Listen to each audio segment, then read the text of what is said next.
तो welcome to you all. आज हम लोग आज हम लोग मैग्नेटिक फ्लक्स पढ़ेंगे और मैग्नेटिक फ्लक्स पढ़ने के बाद उससे कुछ न्यूमेरिकल्स करेंगे और फिर हम लोग जो है फैराडे के लॉज और उसके भी कुछ न्यूमेरिकल्स हम लोग आज इस लेक्चर में करने की कोशिश करेंगे। मैंने उस दिन आप लोगों को फैराडे के एक्सपेरिमेंट समझाए थे, फैराडे की थोड़ी सी स्टोरी भी आप लोगों को सुनाई थी, थोड़ा सा इंटरेस्ट क्रिएट करने के लिए, है ना, नॉर्मल लेक्चर को थोड़ा सा इंटरेस्टिंग बनाने के लिए। तो आज हम लोग उसी सीक्वेंस में पढ़ना शुरू करेंगे। पहले मैग्नेटिक फ्लक्स, इलेक्ट्रिक फ्लक्स हमने पढ़ा था, याद है आप लोगों को इलेक्ट्रिक फ्लक्स, और उसके अंदर हम लोगों ने गॉसेस लॉ यूज़ करके बहुत सारे सिचुएशंस में इलेक्ट्रिक फील्ड निकालने की हमने कोशिश करी थी। ऐसे ही मैग्नेटिक फ्लक्स भी बहुत इंपॉर्टेंट कॉन्सेप्ट है और इसका यूज़ करके हम लोग फैराडे के एक्सपेरिमेंट को समझेंगे, फैराडे के लॉज को समझेंगे और कुछ न्यूमेरिकल्स भी करेंगे। तो शुरू करते हैं मैग्नेटिक फ्लक्स से। मैग्नेटिक फ्लक्स, सिंपल सी डेफिनेशन अगर इसकी कही जाए, it is equal to number of magnetic field lines या magnetic lines of forces passing through a body. Simple सी डेफिनेशन तो ये है, it is the number of magnetic lines of forces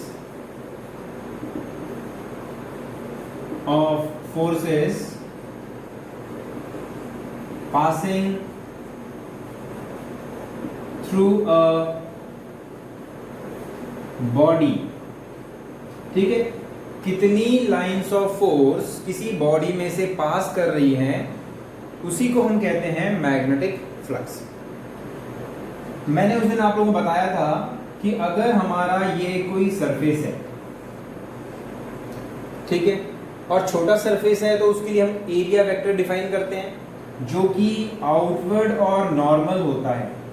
ये है हमारा area vector, unit vector A. इसको कभी कभी डीएस भी कह देते हैं, छोटा एरिया होता है तो उसको डीएस कह देते हैं जनरली, और ये छोटा ही है।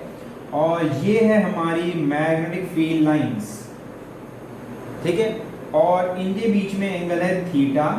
ये है हमारी मैग्नेटिक फील्ड। तो हम देख रहे हैं ये जो मैग्नेटिक फील्ड है इस एरिया में से पास कर रही है और एरिया वेक्टर के साथ थीटा डिग्री का एंगल बना रही है। तो फ्लक्स को हम डिफाइन करेंगे ऐसे, phi is equal to magnetic field का वो कंपोनेंट जो एरिया के अलोंग है, एरिया वेक्टर के अलोंग है, यानी इसका कंपोनेंट एरिया वेक्टर के अलोंग बी कॉस थीटा, और दूसरा component parallel to the area होगा इस तरीके से, इसे कहेंगे बी साइन थीटा। तो फ्लक्स होगा एरिया, ये वाला एरिया, ठीक है, और ये वाला कंपोनेंट, क्योंकि यही वाला कंपोनेंट ऐसा है जिसकी वजह से फील्ड्स हमारे सरफेस के अंदर से पार होंगी। इस वाले कंपोनेंट की वजह से फील्ड लाइन सरफेस को छू के निकल जाएंगी, तो ये वाला फ्लक्स में कोई कंट्रीब्यूशन नहीं करता। तो एरिया और ये वाला कंपोनेंट जो एरिया वेक्टर के अलोंग है या एरिया के परपेंडिकुलर है, तो हम लिखेंगे बी कॉस थीटा, और इसको हम लोग अलग से लिख लेते हैं ए बी कॉस थीटा या ए वेक्टर डॉट बी वेक्टर। ये होगा हमारा मैग्नेटिक फ्लक्स, ठीक है। जनरली इसको हम लोग बी डॉट ए लिख लेते हैं, वैसे A dot B dot A में फर्क नहीं होता, तो हम लोग इसको बी डॉट ए लिख लेते हैं, ठीक है। ये है हमारा मैग्नेटिक फ्लक्स। अब इसकी कुछ सिचुएशन लेकर के देखते हैं कि मैग्नेटिक फ्लक्स कब मैक्सिमम होगा, कब मिनिमम होगा। तो वो डिपेंड करेगा एंगल के ऊपर, मैग्नेटिक फील्ड के ऊपर भी डिपेंड करता है, एरिया के ऊपर भी डिपेंड करता है, और मैग्नेटिक फील्ड और एरिया वेक्टर के बीच में एंगल पे भी डिपेंड करता है। तो एक सिंपल सी सिचुएशन लेके समझते हैं कि फ्लक्स मैक्सिमम कब होगा और मिनिमम कब होगा। सो हम लोग लिखेंगे variation of flux, variation of flux. Flux का वेरिएशन कैसे कैसे हो सकता है।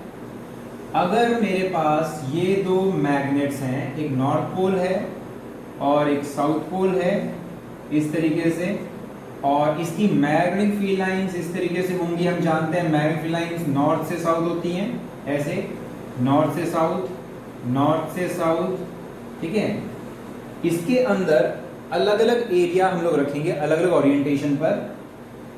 एक एरिया है ऐसे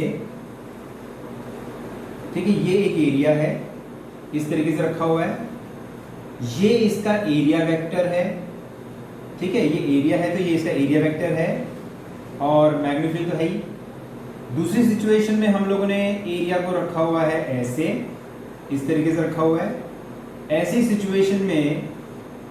सिचुएशन में एरिया वेक्टर है ये, और मैग्नीफिल है इस तरीके से एरिया वेक्टर। और तीसरी सिचुएशन में यहां बना देता हूं, इस तरीके से बना लेते हैं हम लोग, ऐसे ऐसे। इसमें एरिया वेक्टर है ऐसे, और मैग्नीफिल हम देख ही रहे हैं, ये मैग्नीफिल इस तरीके से, ठीक है। तो अब देखो, पहली सिचुएशन, सेकंड सिचुएशन और थर्ड सिचुएशन, 3 सिचुएशन है, और तीनों में एरिया और मैग्नीफिल अलग अलग ओरिएंटेशन पे रखा हुआ है। यहां पर देखो, मैग्नेटिक फील्ड और एरिया वेक्टर के बीच में एंगल कितना है? मैग्नेटिक फील्ड और एरिया वेक्टर के बीच में एंगल कितना है? 0 है। तो यहां फ्लक्स होगा बी ए कॉस 0, यानी कि बी ए, यहां पर फ्लक्स हुआ बी ए।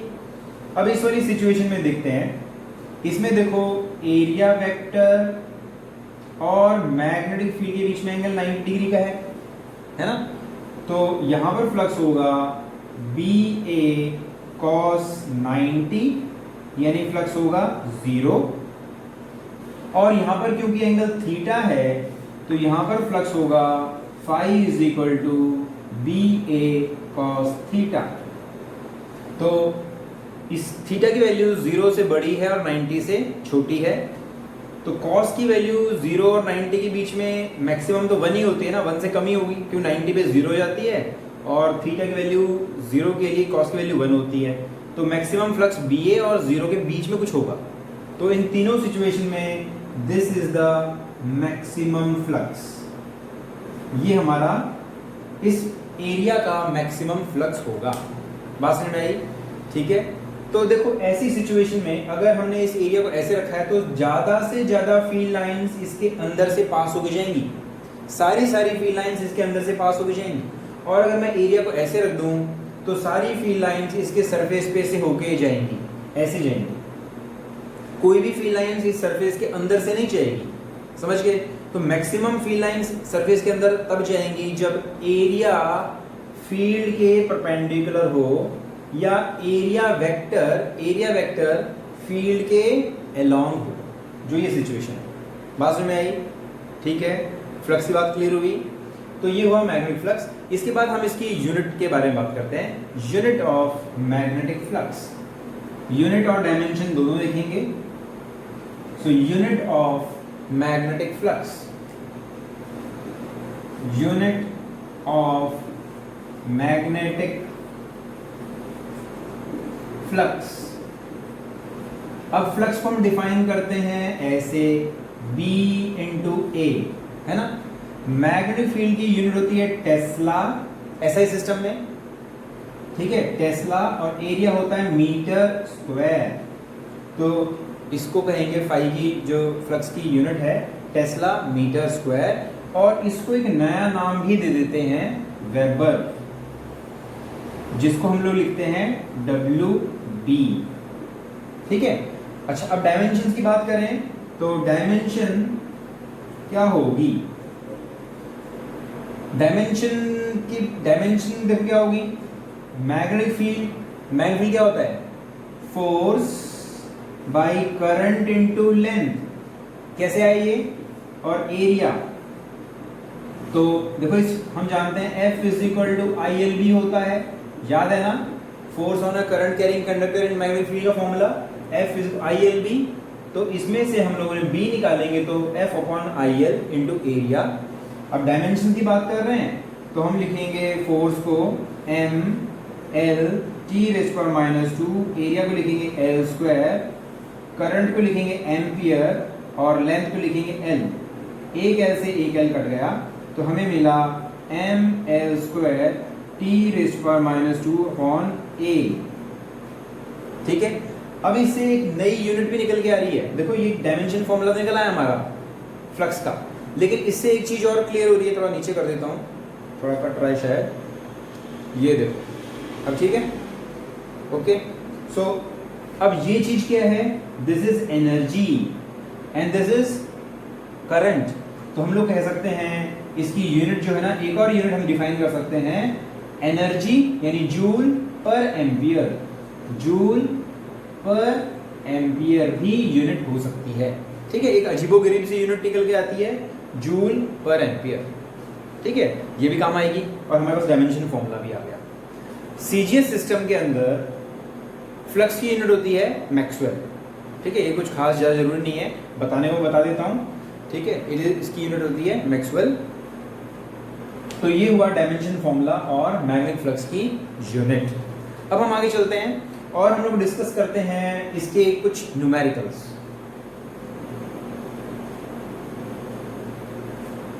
न्यूमेरिकल्स में आपने फॉर्मूला तो आपको देख ही लिया आप लोगों ने। न्यूमेरिकल्स अगर हम करेंगे इसके, numericals on magnetic flux, formula use करेंगे B.A। सिंपल सा फॉर्मूला, आपको मैग्नेटिक फील्ड दी जाएगी, आपको एरिया दिया जाएगा और उनके बीच में एंगल भी दिया जाएगा। ये तो बहुत इजी सी सिचुएशन होगी, लेकिन कभी कभी आप लोगों को मैग्नेटिक फील्ड की डायरेक्शन खुद पता लगानी होगी, एरिया वेक्टर की डायरेक्शन खुद पता लगानी होगी और फिर एंगल निकाल करके मैग्नेटिक फील्ड फ्लक्स निकालना होगा। तो ऐसे जब आपको निकालना पड़ेगा तब ये प्रॉब्लम थोड़ी सी टिपिकल बन सकती है। नहीं तो एक सिंपल सा फॉर्मूला, सीधा साधा फॉर्मूला हम लोग ऐसे यूज करके फ्लक्स निकाल सकते हैं, ठीक है। तो करते हैं इसे न्यूमेरिकल कुछ हम लोग। पहला है a loop of area, A loop of area, इसका एरिया है 0.06 मीटर, ठीक है, is placed in magnetic field of 1.2 Tesla, और मैग्नेटिक फील्ड है 1.2 टेस्ला। इतने एरिया का लूप इतनी मैग्नेटिक फील्ड के अंदर रखा हुआ है, with its plane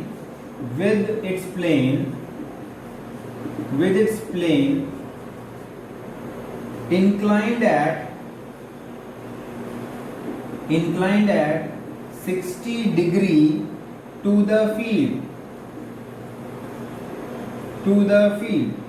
find the flux, flux निकालना है। बहुत सिंपल सा क्वेश्चन, देखो ध्यान से, एरिया दिया हुआ है, एरिया मिल गया, मैग्नेटिक फील्ड दी हुई है, मैग्नेटिक फील्ड दी हुई है, with its plane inclined at 60 degree to the field। Coil का प्लेन मैग्नेटिक फील्ड के साथ 60 डिग्री का एंगल बनाता है। मान लो ये है हमारा कॉइल का प्लेन और ये है हमारी मैग्नेटिक फील्ड, ठीक है। तो ये कह रहे हैं कि कॉइल का प्लेन और मैग्नेटिक फील्ड के बीच का एंगल, कॉइल का प्लेन यानी ये जो प्लेन है मैग्नेटिक फील्ड के साथ 60 डिग्री का एंगल बनाता है, ठीक है। तो क्या हम डायरेक्टली 60 डिग्री यूज कर सकते हैं, यहाँ पर कर पाएंगे, क्योंकि याद रखो एंगल जो बी और ए के बीच में होता है वो होता है मैग्नेटिक फील्ड और एरिया वेक्टर के बीच होता है। प्लेन और फील्ड के बीच का एंगल नहीं नोट करते, समझ गए। हम एरिया वेक्टर और फील्ड के बीच का एंगल नोट करेंगे। एरिया वेक्टर प्लेन के साथ 90 डिग्री के एंगल पे बना होगा। हमारा जो एरिया वेक्टर है वो प्लेन के साथ 90 डिग्री एंगल पे होगा। तो अगर ये एंगल 60 हुआ तो ये एंगल हुआ 30 डिग्री, समझ गए। इसका मतलब थीटा हम यूज करेंगे 30 ना कि 60। तो फ्लक्स होगा हमारा B यानी कि 1.2, एरिया यानी कि 0.06 और cos 30। ओके, अब इसको सॉल्व कर लें हम बड़ी इजीली, और सॉल्व करके जो हमारा आंसर आएगा वो आएगा दैट विल बी 0. इसे सॉल्व करना पड़ेगा ऐसे, एक बार सॉल्व करके देखते हैं, क्योंकि शायद ये बन जाएगा कितना 1.2 इंटू 0.06 इंटू cos 30 मतलब √3/2। सो 2 से 0.3 हो जाएगा 0.03। सो 1.2 इंटू 0.03 इंटू 1.732 क्या कहेंगे वेबर या टेस्ला मीटर स्क्वायर। इसको सॉल्व कर लेंगे, समझ गए। तो इस क्वेश्चन में हमें क्या सीख मिली इस क्वेश्चन में हमें सीख ये मिली कि ये जो एंगल दिया हुआ है ना, इसको आंख मीच करके हम लोग अपने फ्लक्स के एंगल को नहीं लिखेंगे, हम सोचेंगे ध्यान से कि क्या वाकई में ये वही एंगल है जो दिया हुआ है। बाकी चीज तो दी हुई है क्लियरली, क्लियर है।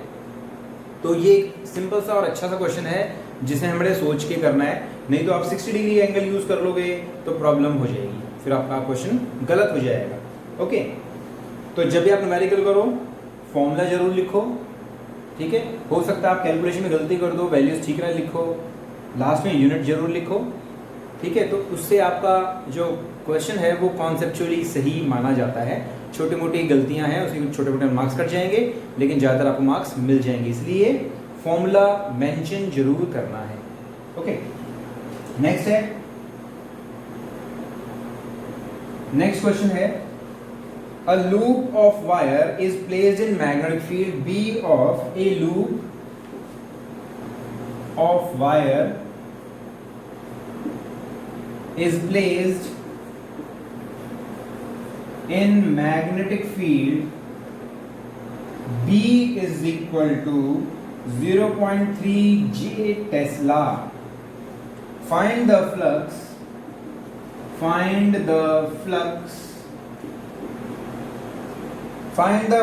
through the loop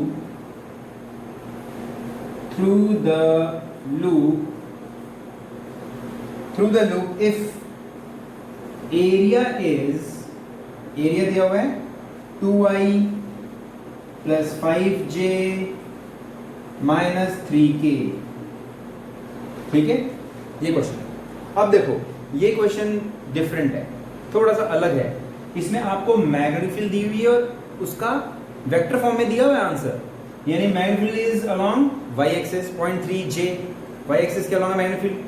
अच्छा, find the flux through the loop, अगर एरिया इस तरीके से दे रखा है मीटर स्क्वायर में, एरिया इस तरीके से दिया हुआ है, आपको एंगल भी नहीं दिया हुआ है ना, तो इसके लिए हम डायरेक्ट डॉट प्रोडक्ट यूज करेंगे, क्योंकि हम जानते हैं फ्लक्स होता है b vector dot a vector, तो यहां तो हम जस्ट डॉट प्रोडक्ट ले लेंगे, क्लियर। सो b है हमारा 0.3j और एरिया वेक्टर है 2i plus 5j minus 3k, और डॉट प्रोडक्ट से हम जानते ही हैं, तो क्या मिलेगा हमें मिलेगा 1.5 वेबर या टेस्ला मीटर स्क्वायर। समझ गए, बहुत इजी है ना। अगर आपको डॉट प्रोडक्ट पता है और आपको ये पता है कि जरूरी नहीं है कि हमेशा एरिया दिया हो, फील्ड दी हुई हो नॉर्मल तरीके से स्केलर फॉर्म में और एंगल दिया हो, ऐसा जरूरी नहीं है, तो यहाँ पर हमने सीधा साधा एक डॉट प्रोडक्ट यूज करके अपने क्वेश्चन को सॉल्व करना है। इस तरीके से भी पूछा जा सकता है, यहाँ पर दोनों चीज दी हुई थी। अब अगला क्वेश्चन ऐसा करेंगे जिसमें आपको बी और आपको एरिया खुद पता लगाना है, करते हैं इसे। सो नेक्स्ट क्वेश्चन है,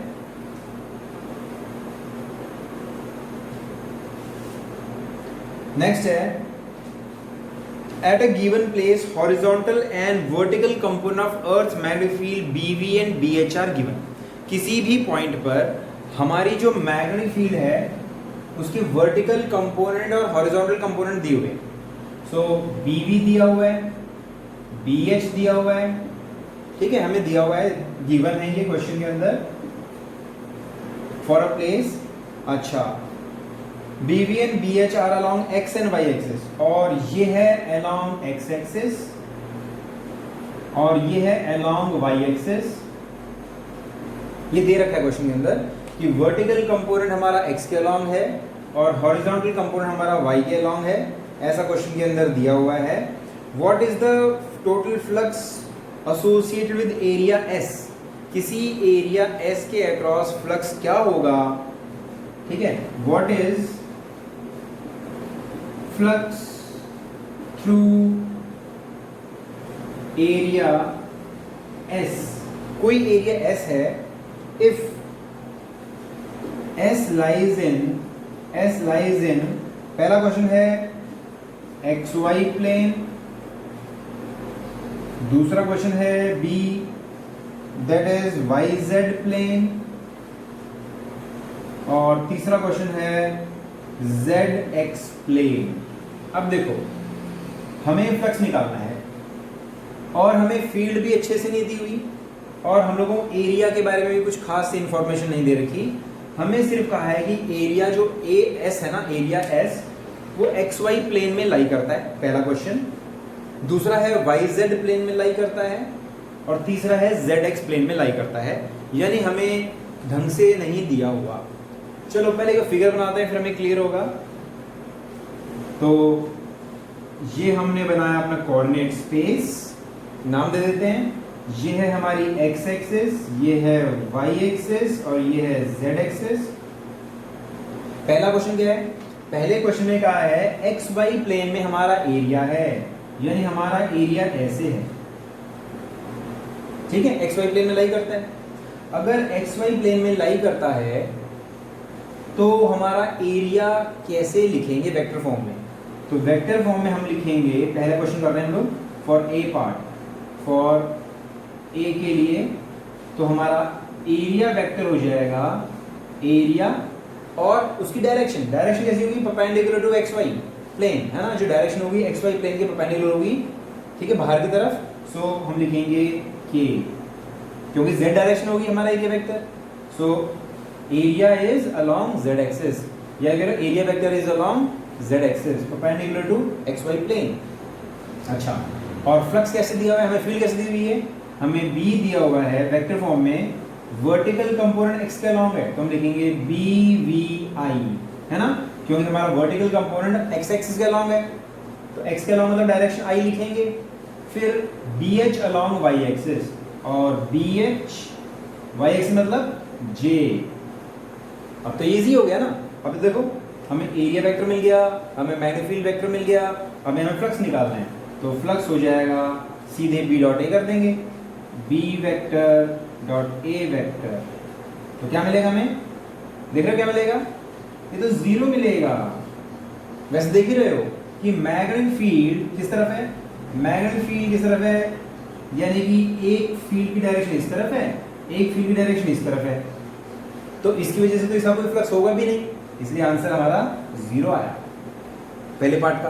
अब सेकंड पार्ट देखते हैं। सेकंड पार्ट क्या है? सेकंड पार्ट है वाई जेड प्लेन, हमारा एरिया वाई जेड प्लेन में लाई करता है। तो ये हमारा कोऑर्डिनेट स्पेस हुआ, एक्स एक्सिस, वाई एक्सिस और जेड एक्सिस। एरिया हमारा वाई जेड प्लेन में मतलब ऐसे है, हमारा एरिया वाई जेड प्लेन में है। तो एरिया वेक्टर कैसे लिखेंगे? एरिया वेक्टर हो जाएगा area into perpendicular to x y y z plane, perpendicular y z plane मतलब एक्स एक्सिस, है ना, वाई जेड प्लेन के परपेंडिकुलर कौन होगा? एक्स एक्सिस होगा। और मैग्नेटिक हम जानते ही हैं, B V i plus B H j. So flux क्या हो जाएगा? फ्लक्स देखो डॉट प्रोडक्ट लेंगे हम लोग, B vector dot S vector, तो आई आई यानी हमें आंसर मिलेगा बी वी इंटू एस। ये हमारे बी पार्ट का आंसर हो गया। समझ गए? अभी इस क्वेश्चन देख रहे हो हमने क्या करना पड़ रहा है? इस क्वेश्चन हमने एरिया वेक्टर भी निकाला और मैग्नेटिक फील्ड वेक्टर हमें हल्का सा दिया हुआ था वो भी हमने निकाला। ठीक है, क्लियर है? अब लास्ट पार्ट करते हैं, z x plane. Z x plane में हमारा एरिया लाई करता है, तो हमने कोऑर्डिनेट स्पेस बनाई, this is x axis, this is y axis, this is z axis. Z x plane मतलब इस प्लेन में हमारा एरिया है ऐसे, तो एरिया वेक्टर किस तरफ होगा? y के अलोंग होगा, तो हम लिखेंगे s is equal to S into y मतलब j। और फील्ड हम जानते ही हैं, फील्ड है B V i plus B H j. तो फ्लक्स हो जाएगा b dot S, dot product लेंगे तो हमें मिलेगा, देखो क्या मिलेगा, हमें मिलेगा बी एच एस वेबर। ठीक है, हमें मिलेगा B H S weber. Clear है? तो हमने तीनों केसेस देख लिए कैसे हम फ्लक्स निकाल सकते हैं। क्लियर है बात में?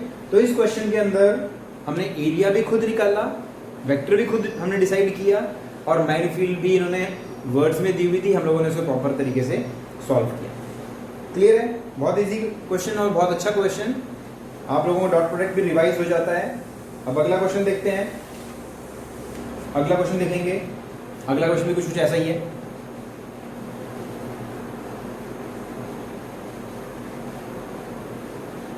Next question is a uniform magnetic field exist in the space. एक मैग्नेटिक फील्ड दी हुई है, B is equal to B1I plus B2J plus B3K।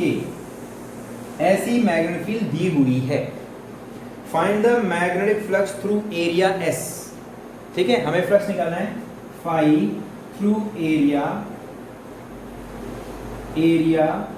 S if S is in XY plane. पहला क्या है, वो XY प्लेन में लाई करता है। पहला पार्ट है इफ इट लाइज इन, ये तो वैसे क्वेश्चन हो गया, XY प्लेन। दूसरा क्या है, दूसरा है same to same YZ plane, if it lies in YZ plane. और तीसरा है if it lies in ZX plane. ये तो सेम टू सेम वैसे क्वेश्चन बन गया। तो अब हम जस्ट एरिया वेक्टर निकाल लेते हैं। तो इसका एरिया लिखेंगे S is equal to XY plane, मतलब वेक्टर होगा Z के अलॉन्ग, तो हम लिखेंगे SK। इसके लिए क्या लिखेंगे, एरिया वेक्टर होगा YZ प्लेन X, मतलब तो SI। और ZX मतलब हमारी एरिया वेक्टर किस तरफ होगा, Y की तरफ। So S is equal to SJ। बस फील्ड दिए, एरिया दिए, अब तो डॉट प्रोडक्ट से निकाल सकेंगे। तो पहले का आंसर क्या आएगा, पहले का आंसर होगा, देख सकते हो, पहले का आंसर होगा B3S, है ना, B3S करेंगे तो इसको। और दूसरे का आंसर क्या होगा, डॉट प्रोडक्ट लेंगे इसका और इसका, तो हमें मिलेगा B1S, फ्लक्स इज B1S। और थर्ड के लिए क्या होगा, देख रहे हो, B2S, that is B2S Weber's में, है ना। तो ये भी क्वेश्चन वैसे ही था, सेम टू सेम, थोड़ा सा इसके अंदर, बल्कि थोड़ा सा इजी था ये वाला क्वेश्चन। ओके, अब नेक्स्ट क्वेश्चन करते हैं हम लोग। सिंपल सा क्वेश्चन, बड़ा अच्छा क्वेश्चन है, कंपटीशन में आया हुआ क्वेश्चन है, लिखते हैं उसको भी। क्या क्वेश्चन है, टॉपिक हमारा वही है, न्यूमेरिकल्स ऑन फ्लक्स। उसी क्वेश्चन को हम लोग कर रहे हैं, न्यूमेरिकल ऑन मैग्नेटिक फ्लक्स। एक सिंपल सा क्वेश्चन है, बड़ी सिंपल सी सिचुएशन है, मैं डायग्राम से बता देता हूं आप लोगों को। हमें एक स्ट्रेट वायर दिया हुआ है जो इनफाइनाइटली लॉन्ग है, this is infinitely long wire, और हम लोगों को एक ऐसा सर्कुलर लूप दिया है, दोनों एक ही प्लेन में लाई करते हैं, ये लूप भी, ठीक है, और ये स्ट्रेट वायर भी, दोनों एक प्लेन में लाई करते हैं। हमारे स्ट्रेट वायर में करंट है I, ओके। और बहुत सिंपल सा क्वेश्चन है, आप लोगों से पूछा है कि इस लूप के अक्रॉस फ्लक्स क्या होगा, इस लूप के अक्रॉस फ्लक्स निकालना है। Find flux linked with the loop. एक सिंपल सा क्वेश्चन। अब सोचो, हम लोग मैग्नेटिक फील्ड निकालेंगे, एरिया वेक्टर निकालेंगे, है ना। तो अगर ध्यान से देखो, अगर आप नॉर्मल तरीके से करने चलो, phi is equal to B dot A वाले तरीके से, तो हम लोग मैग्नेटिक फील्ड निकालेंगे, स्ट्रेट वायर की डायरेक्शन निकालेंगे, है ना, डायरेक्शन निकालेंगे। तो पहले हल्का सा हम अपने नॉर्मल आइडिया लगा लेते हैं, शायद उसी से सॉल्व हो जाए, कि अगर हमारे स्ट्रेट वायर में करंट फ्लो कर रहा है तो मैग्नेटिक फील्ड डायरेक्शन किस तरफ होगी, तो right hand thumb rule use करेंगे, right hand thumb rule use करेंगे। ऊपर की तरफ यानी इस वाले हिस्से में फील्ड लाइंस बाहर आएंगी, क्योंकि हम राइट हैंड को एक्सटेंड करेंगे थंब को करंट डायरेक्शन में, तो फील्ड ऊपर बाहर की तरफ आएंगी, डॉट डॉट। और नीचे की साइड हमारी फिंगर्स कर्ल करके अंदर की तरफ जाएंगी, ठीक है। तो क्योंकि सिमेट्रिकली रखा है वायर, है ना, बीचों बीच रखा हुआ है, आधा ऊपर आधा नीचे, तो जितना फ्लक्स इतना ऊपर की साइड एरिया में है उतना ही फ्लक्स नीचे के एरिया में है। यहाँ पर अगर फील्ड्स बाहर आ रही हैं तो यहाँ पर फील्ड अंदर जा रही है। जितना फ्लक्स ऊपर वाले सरफेस का उतना ही फ्लक्स नीचे वाले सरफेस का, लेकिन डायरेक्शन अपोजिट। सो इसके लिए होगा पॉजिटिव फ्लक्स इसके लिए होगा नेगेटिव फ्लक्स, है ना। तो ऊपर का पॉजिटिव फ्लक्स जितना है उतना ही नेगेटिव फ्लक्स नीचे का है, क्लियर। तो फ्लक्स कितना हो जाएगा टोटल 0, सो आंसर हो जाएगा 0, क्लियर है। तो हमें बिना फॉर्मूले और जस्ट थ्योरेटिकली डायरेक्शंस वगैरह देख के ही हमें मालूम पड़ेगा कि फ्लक्स क्या होगा। बहुत सिंपल सा क्वेश्चन। एक लास्ट क्वेश्चन और करते हैं, अच्छा क्वेश्चन है वो, ओके, वो भी कंपटीशन का ही है, और वो क्या है,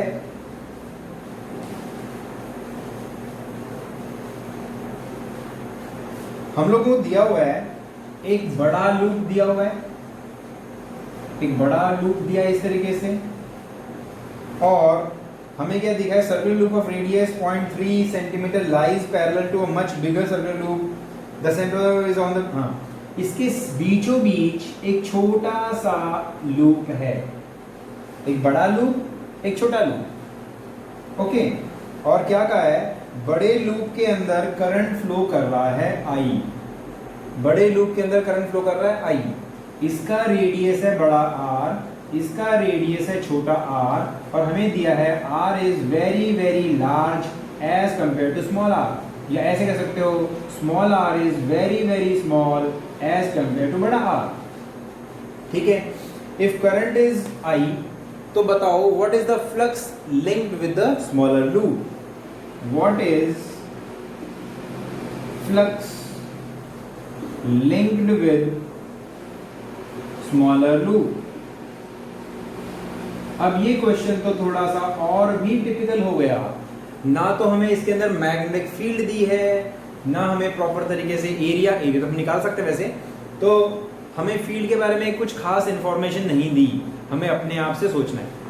अगर हमारे बाहर वाले लूप में करंट फ्लो करता है और उसकी वजह से फील्ड बनेगी, तो उसकी फील्ड में इस छोटे वाले लूप को रखा है, इसका मतलब इस छोटे वाले लूप के ऊपर जो मैग्नेटिक फील्ड होगी वो बड़े वाले लूप की वजह से होगी, इसका मतलब हमें बड़े वाले लूप की मैग्नेटिक फील्ड निकालनी है ना। और हमें ये दिया है कि उसका जो रेडियस है बहुत छोटा है, इसका मतलब लगभग ये जो छोटा वाला लूप है ना इसके सेंटर पे है और वो बहुत छोटा सा है। छोटा सा होने से फायदा हो गया हमारा, छोटा एरिया होने की वजह से फायदा ये हो गया कि इसके ऊपर मैग्नेटिक फील्ड हम ये मान सकते हैं कि वो कांस्टेंट है, नहीं तो यहाँ पर फील्ड अलग होगी, यहाँ पर अलग होगी, यहाँ पर अलग होगी, हर एक जगह अलग अलग होगी। लेकिन क्योंकि ये बीचों बीच रखा है तो और छोटा साइज है, इसलिए सारी फील्ड मतलब जो यूनिफॉर्म फील्ड जो फील्ड होगी वो इसको सारी यूनिफॉर्म मिलेगी और सेंटर में मिलेगी। तो कॉइल के सेंटर में मैग्नेटिक का फॉर्मूला क्या होता है, तो इसकी वजह से जो B होगी वो हम जानते हैं mu naught I by 2R होगी, एरिया इसका होगा, इसका एरिया क्या होगा पाई R स्क्वायर होगा।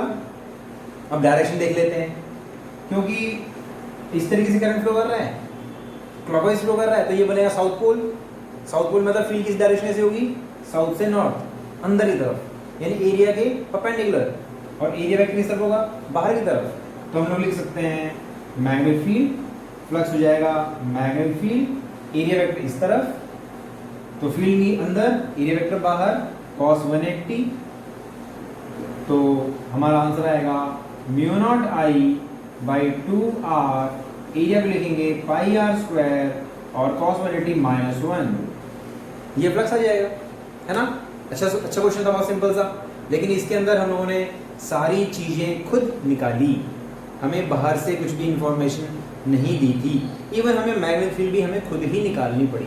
तो ऐसे क्वेश्चंस के लिए भी आपको तैयार रहना पड़ेगा, इसमें आपको गेस करना पड़ेगा कि फील्ड कैसे आई, ठीक है।